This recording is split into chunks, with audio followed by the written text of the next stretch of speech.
Namanya Bartimeus. Ia adalah seorang yang buta waktu itu. Ia berjumpa dengan Yesus sebelum Yesus dan para rombongan masuk ke dalam kota Yeriko. Dia berjumpa lalu dia berkata kepada Yesus, "Tuhan, kasihanilah aku." Dan pada saat itu Yesus mendengarnya dan kemudian Yesus memberikan kesembuhan kepada Bartimeus. Bapak, Ibu, saudara-saudari yang terkasih dalam Tuhan Yesus Kristus. Kisah yang baru saja saya ceritakan terdapat di dalam Alkitab kita. Markus pasal 10 ayat 52. Sebuah kisah yang cukup menarik. Mari saya bacakan untuk kita semua.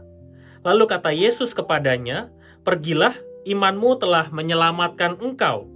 Seketika itu juga ia dapat melihat lagi. Lalu ia mengikut Yesus dalam perjalanannya. Bapak, Ibu, saudara-saudari yang terkasih, ternyata apa yang dialami oleh Bartimeus pada saat itu bukan hanya sekadar ia mendapatkan kesembuhan, tetapi dari apa yang sudah Yesus berikan kepadanya, yaitu lewat kesembuhan dan dia bisa melihat kembali, imannya juga bertumbuh. Bartimeus tidak hanya sembuh, tetapi dia kemudian menjadi bertumbuh.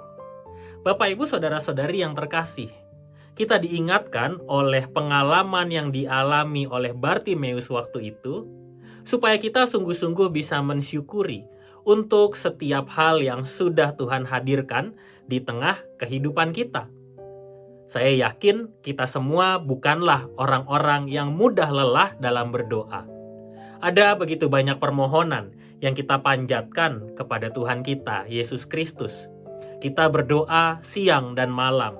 Kita berdoa dengan sungguh-sungguh. Kita berdoa dengan amat yakin dan penuh harap agar Tuhan mengabulkannya. Tuhan selalu memberi jawab atas setiap hal yang kita doakan. Tetapi kita belajar juga dari Bartimeus, bahwa ketika doanya dijawab, Bartimeus kemudian menjadi pribadi yang semakin bertumbuh. Ia berkomitmen untuk selalu mengikut Yesus.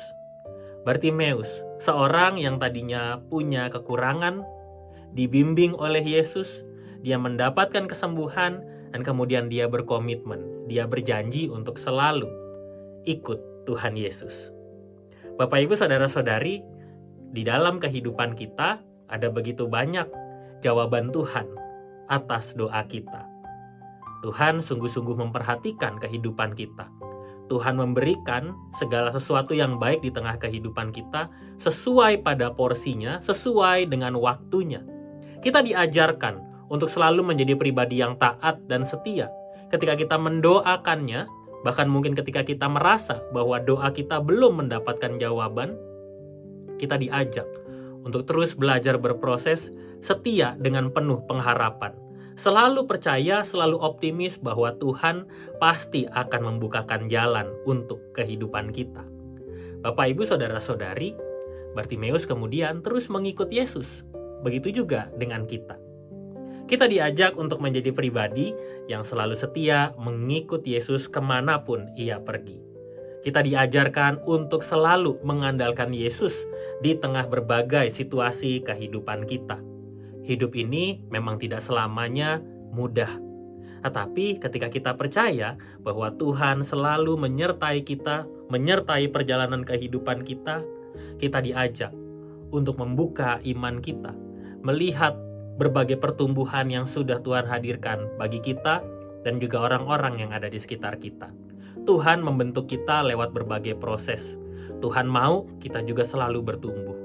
Maka itu jangan sia-siakan kesempatan kita untuk bisa selalu bertumbuh. Lewat doa, lewat harapan yang semakin kuat, lewat juga kita bisa saling mendoakan satu dengan yang lain. Lewat kehidupan yang penuh dengan pengharapan, kehidupan yang penuh dengan rasa percaya, optimis, bukan menjadi pribadi yang pesimis. Dari situ kita sungguh-sungguh memberikan kehidupan kita untuk kemuliaan Tuhan, seperti yang juga dilakukan Bartimeus. Kita punya banyak kelemahan, tetapi Tuhan mampukan kita untuk kita bisa berproses menjadi pribadi yang semakin hari semakin lebih baik. Dari kelemahan kita, Tuhan memberikan kesembuhan. Dari pemberian Tuhan, kita merasakan pertumbuhan. Mari kita bersatu di dalam doa. Tuhan yang penuh kasih, ajarkanlah kami untuk semakin menghayati perjalanan kehidupan kami, agar kami semakin bertumbuh di dalam Engkau. Sertai kami ya Tuhan, di dalam nama Tuhan Yesus Kristus, kami berdoa. Amin.